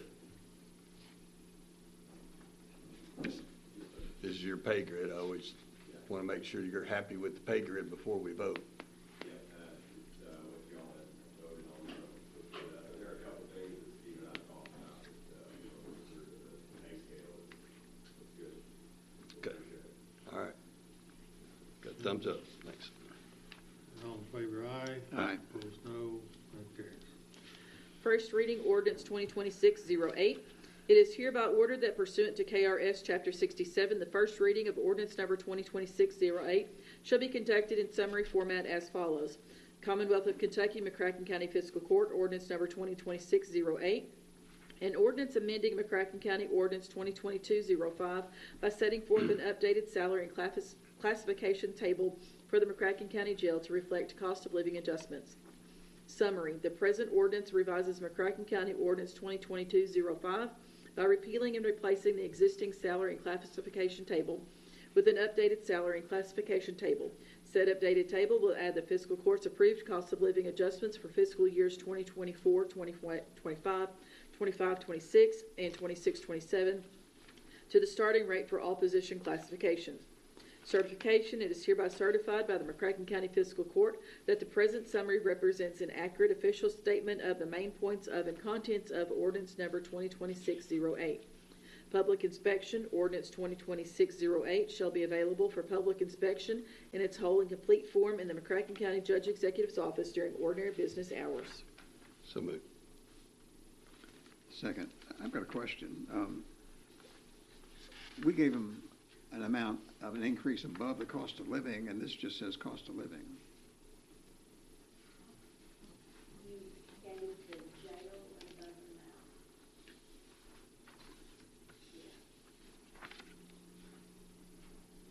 It just says to reflect the cost of living adjustments, and we gave them 9.2% above, 6.6% above the cost of living. Is that reflected in here?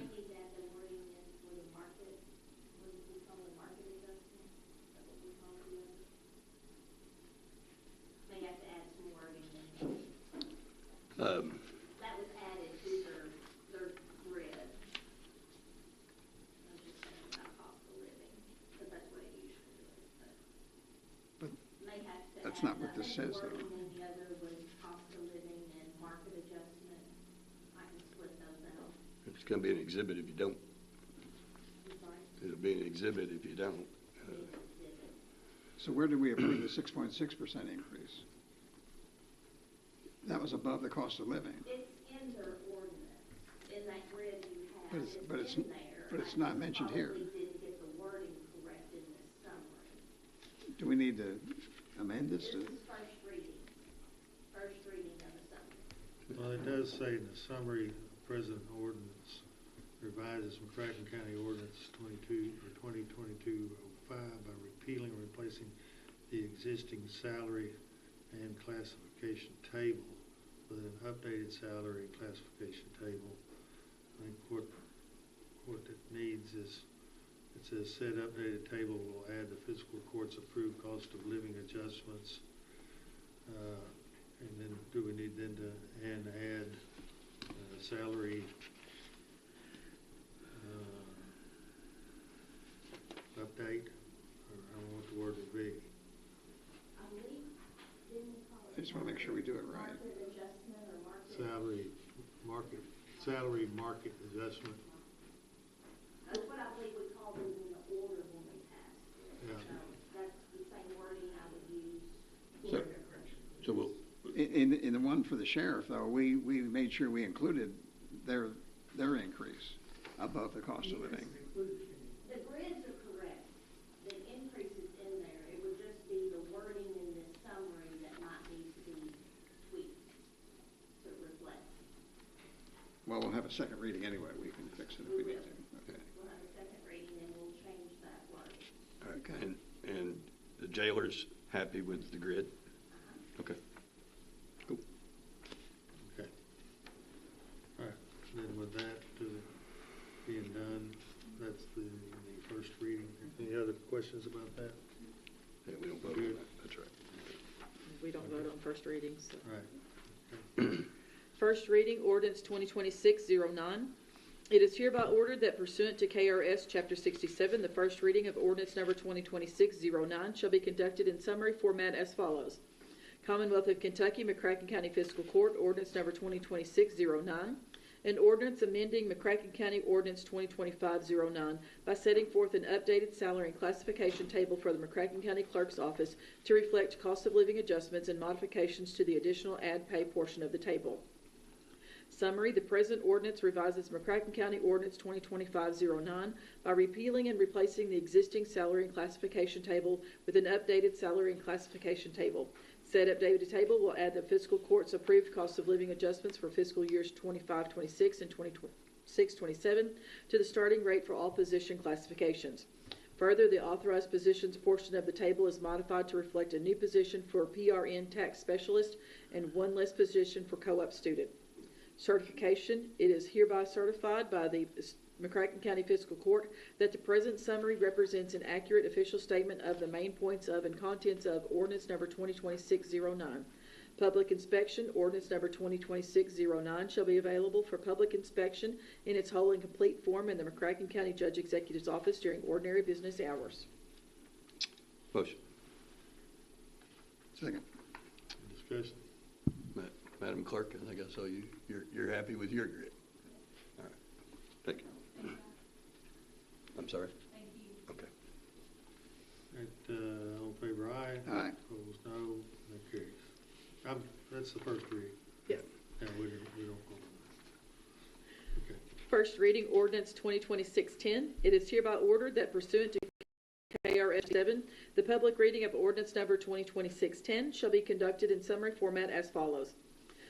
McCracken County, Kentucky, McCracken County Fiscal Court, ordinance number 2026-10, an ordinance amending the insurance premium tax ordinance, ordinance number 2020-01 and 2026-01 by reducing the tax amounts of the insurance categories.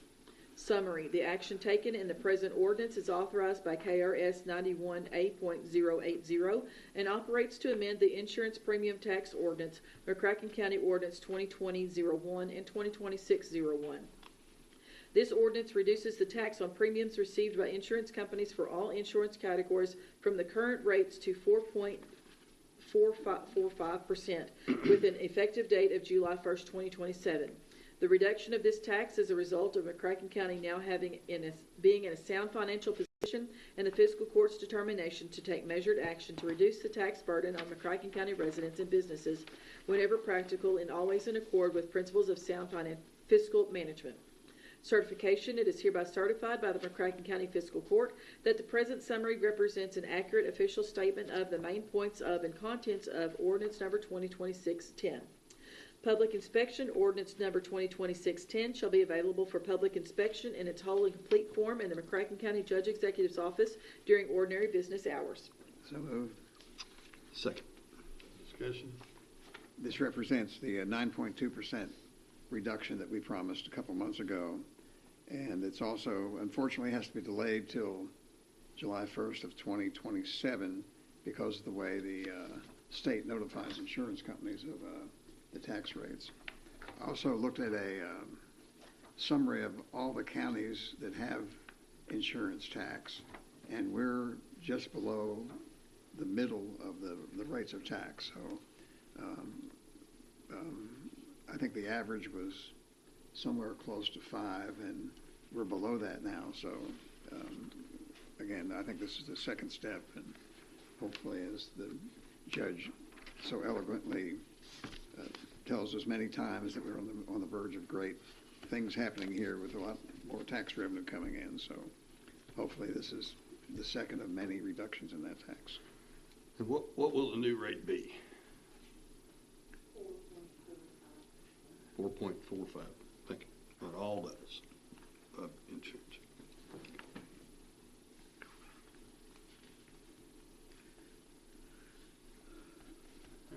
Anything else? No, thank you. All right. First reading, ordinance 2026-11. Commonwealth of Kentucky, McCracken County Fiscal Court, ordinance number 2026-11. An ordinance repealing in its entirety McCracken County Ordinance number 2024-05, setting forth the previous form of the McCracken County Administrative Code and enacting a replacement in administrative code containing all amendments enacted subsequent to the initial passage of the McCracken County Ordinance number 2024-05. Summary: the present action is mandated by KRS 67.710 and KRS 68.005 and operates to repeal in its entirety the current McCracken County Administrative Code as previously enacted by Ordinance 2024-05 and containing the amendments enacted subsequently to its initial passage. The present action allows the full incorporation of all subsequent amendments into a single self-contained code for ease of administration and more effective and efficient notice of and compliance with its provisions. Certification: it is hereby certified by the McCracken County Fiscal Court that the present summary represents an accurate official statement of the main points of and contents of ordinance number 2026-11. Public inspection: ordinance number 2026-11 shall be available for public inspection in its whole and complete form in the McCracken County Judge Executive's office during ordinary business hours.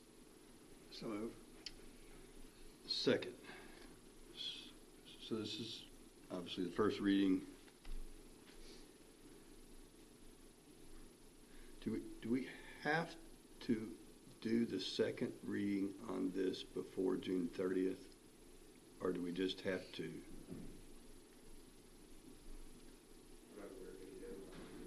I know that we're supposed to annually review the administrative code in June, but I don't know that it's not like the budget where we have to get it done on June 30th. Okay. Everybody good with that being first reading? Yeah. Basically what this does is just codifies what we've done over the last year to put them in the administrative code, right? Well, there's some more stuff, new stuff in here. And was there anything major, any other major changes in there that weren't part of anything that we've acted on previously? Yes. I read through it, and There's changes throughout the document. There's some changes as it relates to animals in the courthouse, as it relates to the American Disabilities Acts and reasonable accommodation and how that plays out. There's some changes to vacation time for new employees. What we found through human resources, that is, when we're hiring people right off the start, that we need to be competitive with other organizations on what we offer up front. Currently, we are not allowed any vacation time for the first 6 months, and then it's just 5 days, I believe, for the first year. There's increases in that, but there's several other changes throughout the document. And I believe you received a copy of that last Thursday from Michelle. Thank you. There's also an artificial intelligence section that's new. The fleet policy. And then social media, which I believe Kate authored. Yeah. The fleet policy, is everybody dialed in on the new fleet policy? I'll make sure they are. Meaning the jailer and the sheriff. I'm not sure if we or not. So Commissioner Jones, the amendment provision in the administrative code says that you all shall review it during the month of June, and if you want to amend it, it should be at that time. So the administrative code does indicate that you should make any amendments that you have in the month of June, but I'm not aware of any state law that says that. Okay. Anything else? All right, that's the first Okay. reading, man. Okay, works for me. Anything else? We got an executive session to do, don't we? Yeah. We did have, I think, Commissioner Barwin, are you wanting to have the first reading of 2026-12? Right.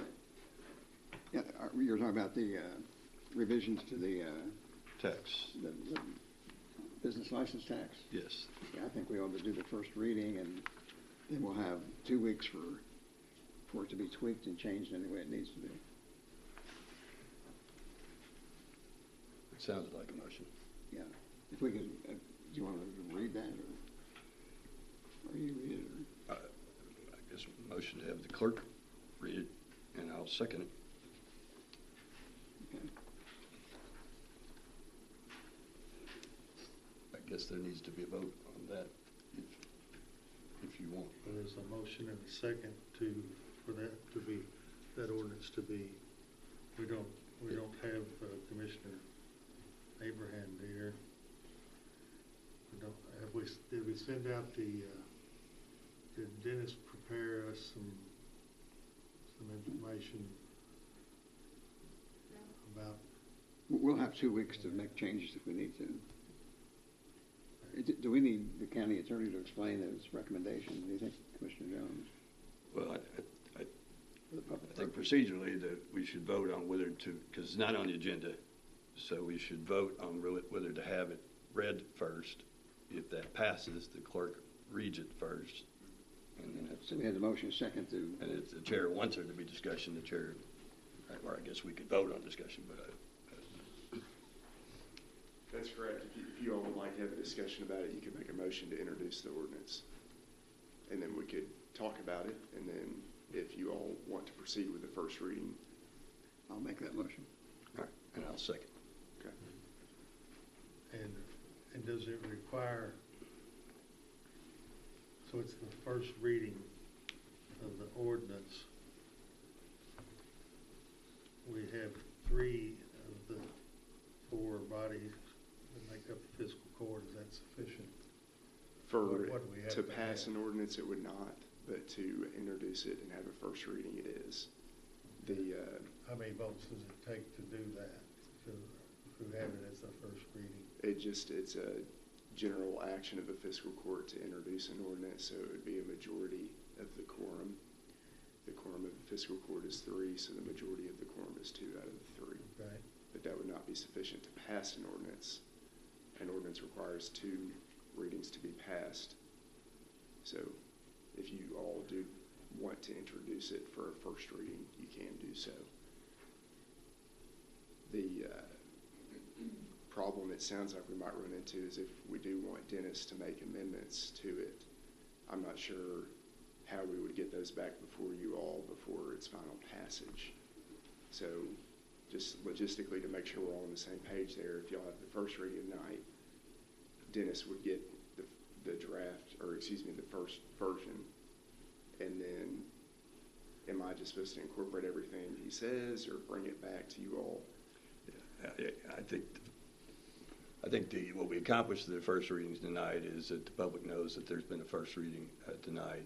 But yeah, I think what you're telling me is we shouldn't, neither us nor the public should get married to the idea that the next meeting this becomes a full-fledged ordinance. That's reasonable. Is that fair? Yes, sir. Okay. All right. All in favor of reading of this, have the clerk read this as the first reading of the ordinance? Aye. I vote aye. I'm against it because we don't have Abraham here. We don't have any input from the tax administrator. We don't have a concern about we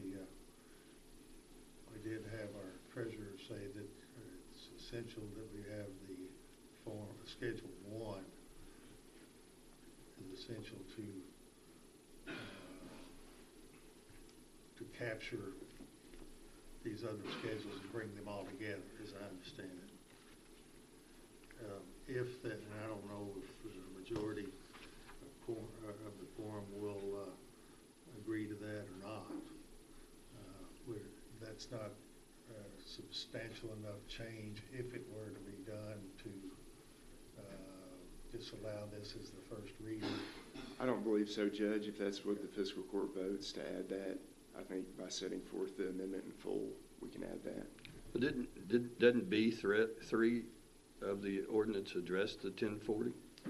That they do have to give us the 1040, but they're permitted to redact? All that the sole proprietorships and similarly situated disregarded entities have to give under the current draft is the Schedule C by default. And then in addition to that, they're supposed to file any federal forms or schedules that show a taxable receipt under the ordinance. But right now, as this is drafted and as I understood your directive, it makes Schedule C the base. And we are relying on the taxpayers to include additional forms and schedules in the event it shows a taxable receipt. My understanding is that's how that is at least what multiple CPAs indicated was the history of the county in doing. So if we add Schedule 1 of Form 1040, we could do that, but I don't think that's what you all asked me to do at the last meeting. All right, so it says, however, in addition to filing at Schedule C, the sole proprietor must file any other applicable federal forms and schedules in the event they show receipt. Mm-hmm. We're leaving it to the businesses to if they are going to provide us with information that would increase their taxes. Like we have for the last 52 years is what Mr. Shelton said. Yeah. Let me ask a question. Mr. Shelton said a lot of stuff. About 3/4 of it was not true.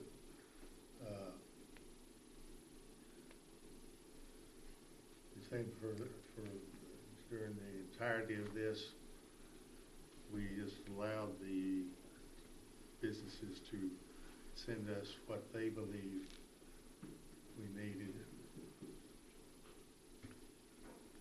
I was thinking that we followed the statute that said they have to file their federal tax return.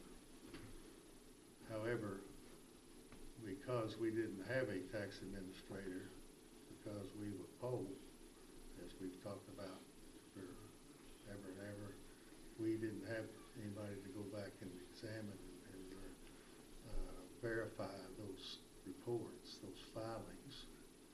But when we hired Dennis as our tax administrator, that he was what I was understanding. Yeah, I didn't understand it that way, and just don't want to have 2 hours of discussion again. But where I came down is this really addresses the issue of the single member LLCs,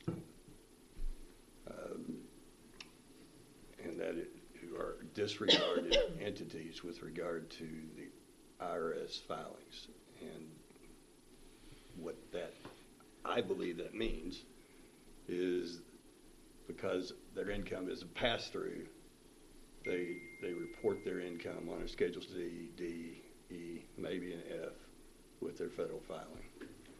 I was kind of thinking that we were going to require the Schedule C, D, E, F, and the 1040, and give the option to redact the 1040 on the front end. And I guess this is written, ask for the Schedule C, then Dennis has to ask for the 1040, and then they have the option to redact. I kind of do. I hear the judge on that one. Okay. That is,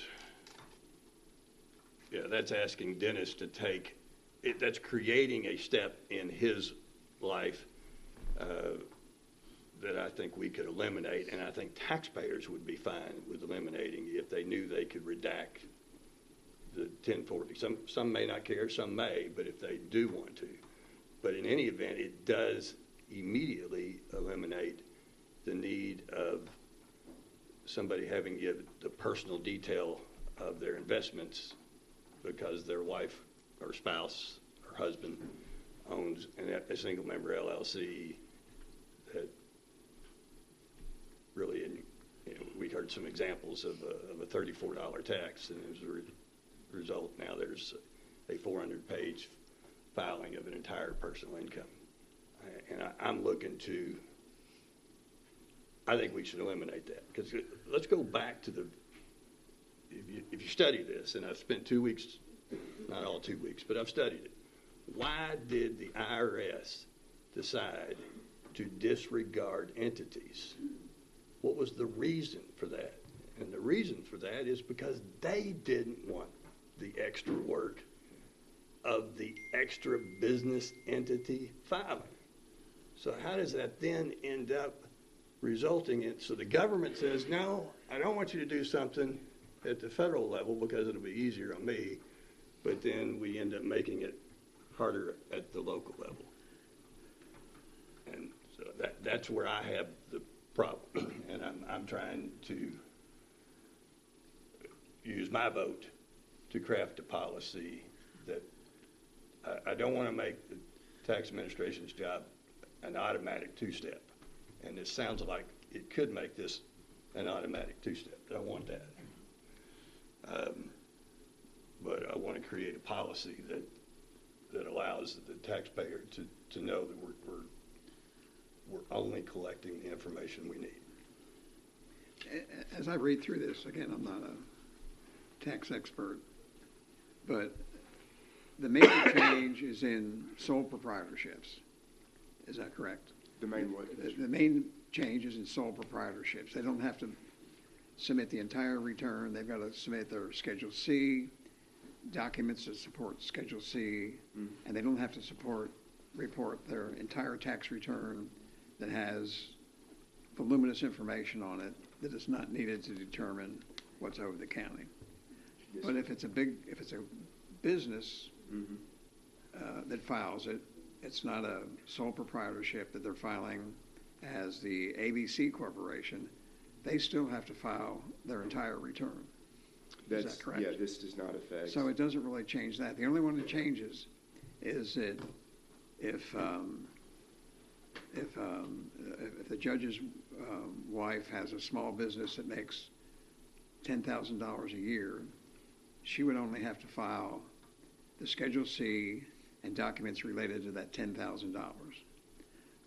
But they would not have to file the entire return to show his salary and any other investments or their deductions for charitable contributions and things like that. So Right. we're not making, we're making a major change that affects sole proprietorships to protect personal information, but we're not making any major change to a big corporation that has to file a return, or a company or a business that files That's a correct. return. The Marquettes, the Mercos, Crounces, this is not related to them. We would never ask for those owners to file their personal tax And return. I agree, it probably does need to have the 1040 with the ability to redact the personal information. I agree with. So let's think a little bit about. Is that? Well, I'm just thinking through the administrative burden, because when does it get put in the paper? After the first reading? No, not till after the second reading. Okay. Yeah. It doesn't get Ordinances are published until effective on after the the second. second reading. Right. So there's real no administrative headache to, all right, did we vote to read it already? Yes, you voted to read. All right, so we've read it, it's had its first reading. There's no, we can amend this in Absolutely. between You can now and the amend second it, one. table it, destroy it. Yeah. So, yeah, you understand what I'm saying about avoiding the two-step. I do not want to give an employee an automatic two-step of, well, now I got to, they filed their return, now I got to send an automatic letter, and we got to, we've got postage, we've got that, but now we got to wait again. But we know what we want, and let's tell them what we want at the beginning. And I think if I'm understanding it, we've reduced it from 400 to what at least was represented by one of the witnesses last week to about 10 pages. 1040 is 2 pages. Schedule C could be 2, D, E, and F. I don't think they're often more than 2. Is that fair? I know that. Well, you probably know the answer, but you're not a certified public accountant, or maybe you are. Yeah. I'm looking at Pam. Yeah, so every business is different, they would have different forms, but yeah, I would say, if they had something on every single form, if they had rental property, farm, and a sole proprietor, then you're looking, 10, 15 pages, they sold something. Right. So we're cutting paper from 400 to probably 15 or less, and I think that's better for Dennis. I would appreciate it. At our last meeting, our tax administrator also said that he was auditing some returns and he found $1 million of unreported income, which would bring us in 10,000. I would assume that $1 million was not in a sole proprietorship. It probably was in a business that would have to file its entire return, even with these changes. So he would still find that $1 million. It was a sole proprietor. Pardon me? It probably was a sole proprietorship. So he found $1 million of unreported in sole Well, proprietors? remember, he had several different returns he was working on, so they added up to that much, but But if he has the 1040, he'd be able to see that. And then he can. See there's something. Yeah. If they don't give all the schedules, you'll be able to see that there's a number there that you don't know what it is. You can't. And then you'll have to ask for more detail. But right. But if we make them give the Schedule C, D, E, and F, then, and I haven't heard anybody say that they object to those 4 schedules. I don't know that they object to those schedules. It's a matter of knowing you need those schedules. Right.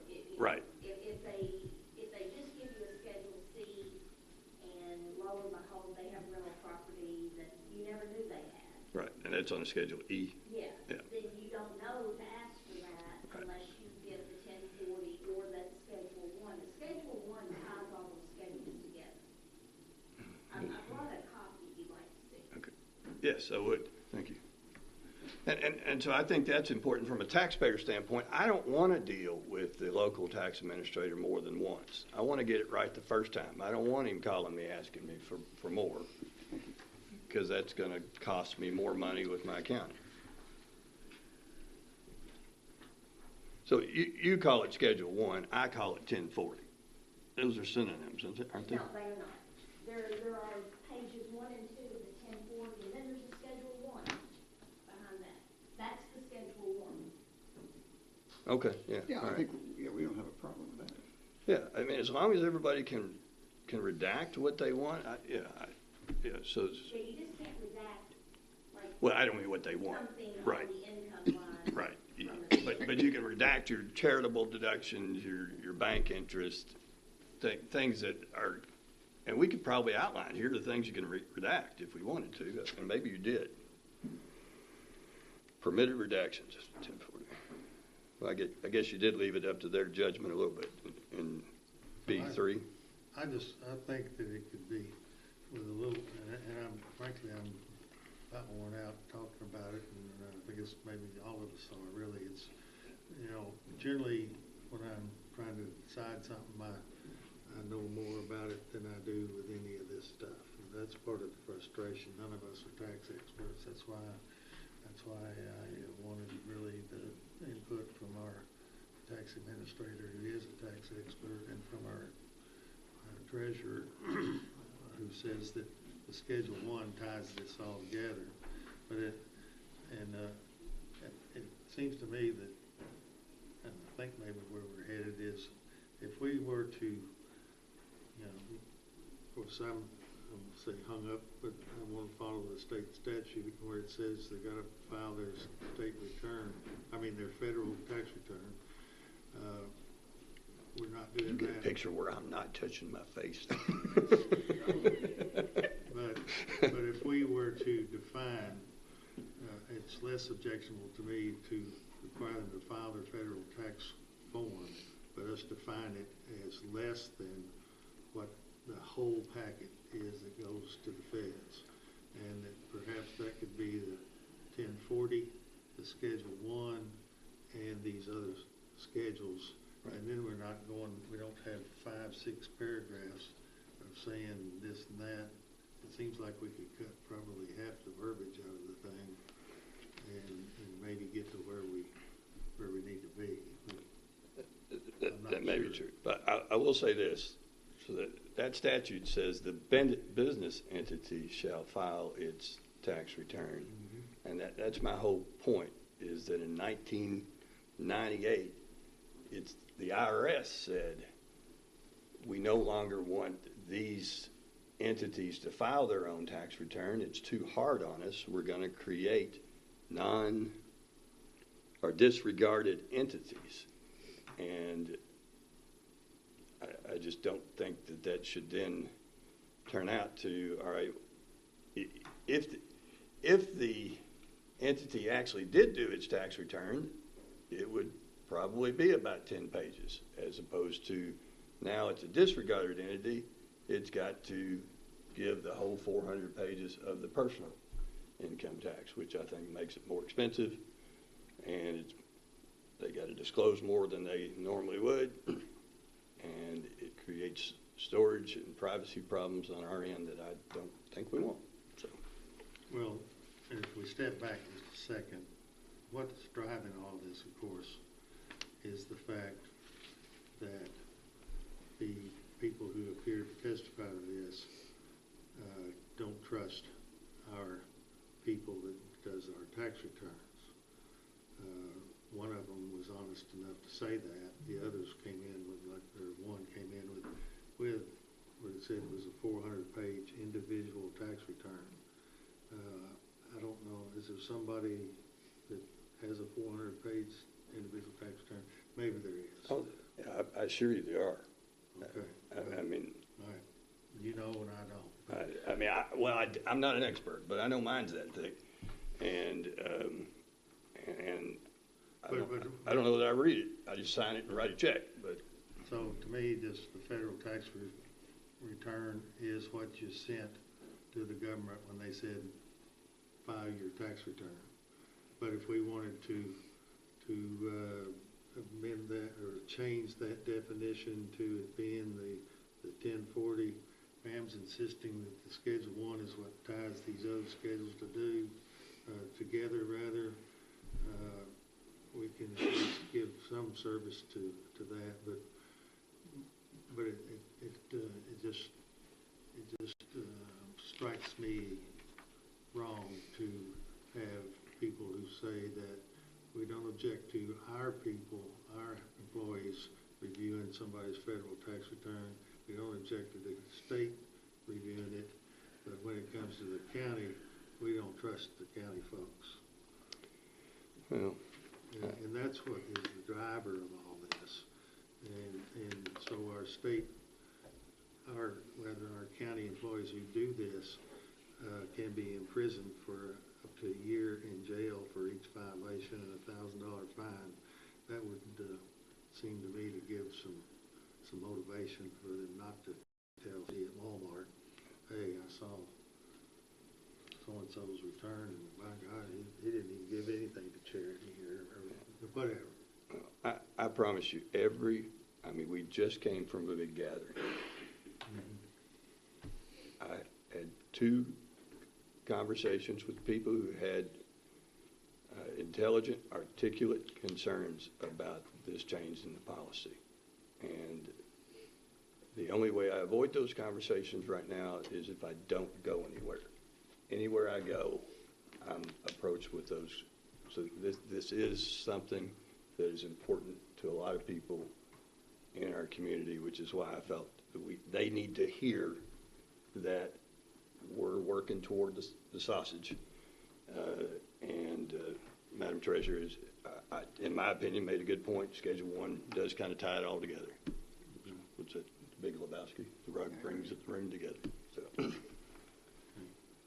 Well, we can do it as the first reading, and then we can perhaps there's a means by which we can. I don't like these statutes or ordinances that just go on and this multi-paragraph and all that. Perhaps we can condense it. Perhaps we can't. But I'd like to just get it done. So where are we then? Have we? The clerk needs to read. Are you ready for me to read? Yes. Commonwealth of Kentucky, McCracken County Fiscal Court, ordinance number 2026. An ordinance amending the McCracken County Occupational License Tax, ordinance number 2007-16, as amended by revising the filing requirements, permitting certain redactions of filings, detailing the county's audit process, and requiring fiscal court approval of rules and regulations pertaining to the occupational license tax prior to their implementation and use. Summary. The actions effectuated in the present ordinance operate to amend McCracken County Ordinance Number 2007-16 as amended by revising the filing requirements of sole proprietorships and other similarly situated business entities. Further, by permitting certain redactions of business entities in owners' forms and schedules. Additionally, by detailing the audit process to be used by the county. Lastly, by requiring rules and regulations proposed pursuant to the occupational license tax be adopted by the fiscal court prior to their implementation and use. Certification, it is hereby certified by the McCracken County Fiscal Court that the present summary represents an accurate official statement of the main points of and contents of ordinance number 2026-12. Public inspection, ordinance number 2026-12 shall be available for public inspection in its whole and complete form in the McCracken County Judge Executive's office during ordinary business hours. So move. Well, I guess we've already voted to read We it. don't need to vote. Yeah, we don't need to vote. Bill? All right. Thank you, Kate.